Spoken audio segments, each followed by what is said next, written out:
ఈరోజు పునుకుల పులుసు చేద్దాం అనుకుంటున్నాను, చూసేయండి. ముందుగా ఉల్లిపాయలు, పచ్చిమిరపకాయలు, టమాటాలు కట్ చేసి పెట్టుకున్నానండి. ఇప్పుడు కళాయిలో ఆయిల్ వేసుకొని ఆయిల్లో కట్ చేసిన ఆనియన్స్ కూడా వేసుకొని బాగా ఫ్రై చేసుకున్నాను.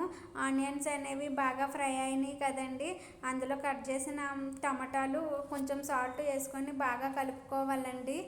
బాగా కలుపుకున్న తర్వాత అవి బాగా మగ్గినాయి కదండి, అందులో కొంచెం కారము, కొంచెం పసుపు వేసుకొని బాగా కలుపుకోవాలండి. బాగా మగ్గిన తర్వాత అందులో చింతపండు పులుసు అనేవి వేసుకొని ఒకసారి కలుపుకొని 5 మినిట్స్ మూత అనేది పెట్టుకోవాలండి. ఇప్పుడు పునుకులు అనేవి రెడీ చేసుకున్నాను.